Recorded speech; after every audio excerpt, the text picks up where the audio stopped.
Golaghat gov school অৰ্থাৎ Golaghat government Bezbaroa হাই secondary school এখন কেতিয়া ফৰ্ম হোৱা গম পায়নে? 1886ত।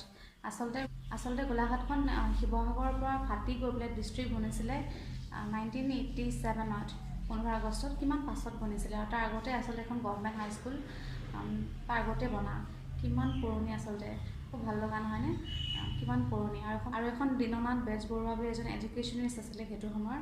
তেওঁৰ অৱদানত, তেওঁৰ প্ৰচেষ্টাত আচলতে এখন স্কুল গঢ়লৈ উঠিছিল। লগতে এনেকুৱা পেটাৰ্ণত, এনেকুৱা ধৰণত সেইটো সময়তে গোলাঘাট, যোৰহাট, শিৱসাগৰত স্কুলকেইখন বনিছিলে। আৰু লগতে গোলাঘাটৰ এজন পেণ্টাৰ আছিল, ব্ৰিটিছ পেণ্টাৰ, তেওঁৰ নামটো আছিল জৰ্জ উইলিয়ামছন। তেওঁৰ আৰ্থিক সাহায্যত আচলতে এই তিনিখন স্কুল গঢ়লৈ উঠিছিল।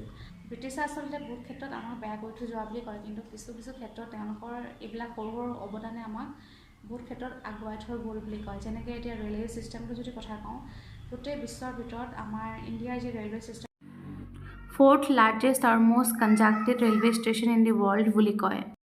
তেনেকৈ আমাক আগবঢ়াই থৈ নোযোৱা হ'লে হয়তো আজিও আমি বহুত কিছু ক্ষেত্ৰত পিছ পৰি থাকিলোহেঁতেন। আৰু গোলাঘাট গভৰ্ণমেণ্ট যিখন হাই স্কুল আছে, সেইখন আচলতে অকল ল'ৰাৰ কাৰণে এখন অপেনিং কৰা হৈছিল প্ৰথম অৱস্থাত। তাৰপাছত এতিয়া ছোৱালীও পঢ়ে, মোৰ বৰ্তাৰ ছোৱালীও তাতে পঢ়ে। আৰু এতিয়া লাহে লাহে সময়ৰ লগত ছেবা আৰু AHSSৰ যিটো ফৰ্মেট তালৈ ট্ৰান্সফাৰ হ'ল। মানে এতিয়াও তাত ক্লাছেছবোৰ হৈ আছে। আচলতে এখন লিভিং হেৰিটেজ বুলি কোৱা যাব গোলাঘাটৰ। আৰু যেনেকৈ আচলতে বিশ্বভাৰতী ইউনিভাৰ্চিটি কলিকতাত আছে, ৰবীন্দ্ৰনাথ টেগৰে যিখন ফাউণ্ড কৰিছিলে, সেইখন লিভিং হেৰিটেজ বুলি কোৱা যায়। ঠিক তেনেকৈ আমাৰ গোলাঘাটৰ এখন গভৰ্ণমেণ্ট হাই স্কুল এখন লিভিং হেৰিটেজ বুলি কোৱা যাব। আৰু ইয়াক আচলতে প্ৰিজাৰ্ভ কৰাটো খুব জৰুৰী। আৰু সময়ৰ লগত ই আচলতে ডেমেজ হৈ গৈ থাকিব। সেইখন স্কুল আচলতে বেলেগ শ্বিফ্ট কৰি লৈ যাব লাগে, আৰু সেই বিল্ডিংটো আচলতে প্ৰিজাৰ্ভ কৰি ৰখাটো খুব প্ৰয়োজন। নহ'লে কেতিয়াবা ভূমিকম্প আহিব, বিল্ডিংটোতো ডেমেজ হ'বই, লগতে আৰু ল'ৰা ছোৱালীখিনিৰো ক্ষতি হ'ব। সেইকাৰণে আচলতে কিবা ষ্টেপ লোৱাটো উচিত।